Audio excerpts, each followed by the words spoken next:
Assalamualaikum warahmatullahi wabarakatuh.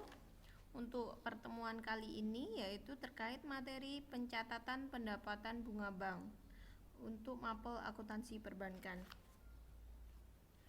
Suatu perusahaan biasanya mempercayakan sebagian besar keuangannya pada pihak bank, baik untuk sekedar menyimpan maupun digunakan untuk transaksi. Tidak mungkin perusahaan menyimpan uang mereka di dalam perusahaan karena memiliki risiko yang tinggi. Namun, perusahaan sendiri harus memperhatikan bahwa menyimpan uang maupun menggunakan bank sebagai media transaksi jual beli akan dikenakan biaya administrasi. Timbal baliknya adalah perusahaan akan mendapatkan pendapatan bunga sesuai dengan jumlah saldo di rekening dari bank.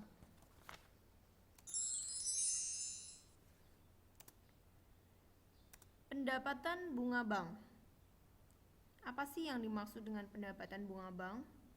Pendapatan bunga bank adalah pendapatan yang didapat oleh individu atau perusahaan dikarenakan memiliki sejumlah dana yang tersimpan di bank. Biasanya, besaran pendapatan dinyatakan dalam bentuk persen, sehingga pendapatan bunga bank bisa berubah tergantung saldo yang dimiliki.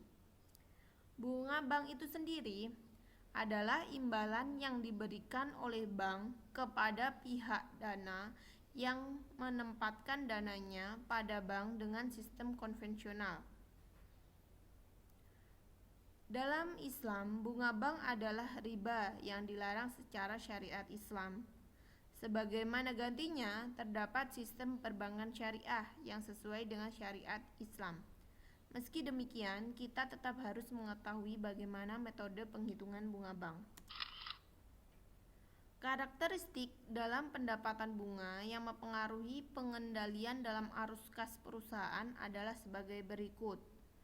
Yang pertama, bersifat fluktuatif dan untuk jangka pendek. Yang kedua, memiliki biaya dana yang relatif murah. Yang ketiga, hanya dapat digunakan untuk penempatan jangka pendek. Yang keempat, administrasi yang cukup rumit. Selanjutnya di sini ada contoh kasus yaitu jurnal dan pencatatan lainnya untuk pendapatan bunga bank. Di sini diketahui pada akhir periode pendapatan bunga dari perusahaan X adalah sebesar 10 juta dan perusahaan adalah bagian dari PKP atau pengusaha kena pajak. Jadi kita menulis ke dalam jurnal umumnya pada tanggal 31 Desember 2019 keterangannya kas di bank pada pendapatan bunga di bank. Kas di bank dimasukkan ke debit sebesar 10 juta, sedangkan pendapatan bunga di bank juga dimasukkan sebesar 10 juta. Selanjutnya tanggal 31 bulan 12 2019, karena tadi pengusaha kena pajak, maka akan dikenakan pajak. Jadi di sini ada pajak pendapatan bunga bank pada kas di bank.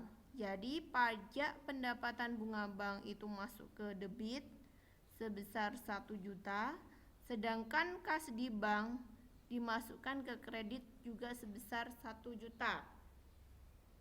Perlu diingat bahwa pendapatan bunga bank dan pajaknya hanya mempengaruhi kas di bank. Kas pada perusahaan harus dibagi menjadi dua laporan keuangan, yaitu kas dan kas di bank. Jangan menggabungkan kas perusahaan dengan kas di bank. Jurnal umum di atas dapat pula disederhanakan menjadi berikut. Tanggal 31 bulan 12 2019, yaitu keterangannya, pajak pendapatan bunga bank masuk ke debit sebesar 1 juta, kas di bank masuk ke debit sebesar 9 juta, dan pendapatan bunga bank masuk ke kredit sebesar 10 juta. Jadi totalnya tetap 10 juta. Untuk pelaporan laba ruginya, maka perusahaan X Dalam laporan laba rugi periode 31 Desember 2019, keterangannya yaitu pendapatan penjualan di sini dicontohkan 50 juta. Jadi dan yang tadi itu pendapatan lain-lain itu dimasukkan ke sini. Ya, di sini ada pendapatan bunga bank. Pendapatan bunga bank tadi 10 juta dan pajak pendapatan bunga bank.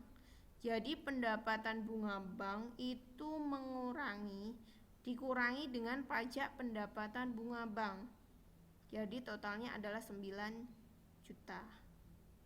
Jadi total pendapatan dari perusahaan X itu totalnya adalah penjualan ditambah dengan pendapatan lain-lain. Sedangkan pendapatan bunga bank tadi dikurangi dengan pajak pendapatan bunga bank. Jadi totalnya 9 juta. Terus 50 juta ditambah 9 juta hasilnya 59 juta. Laporan laba rugi ini itu hanya sebatas menunjukkan hingga ke pendapatan bunga bank dan pajaknya. Masih ada beberapa akun yang harus ditambahkan, misalnya HPP, harga pokok penjualan, biaya operasional, dan lain-lain. Terima kasih.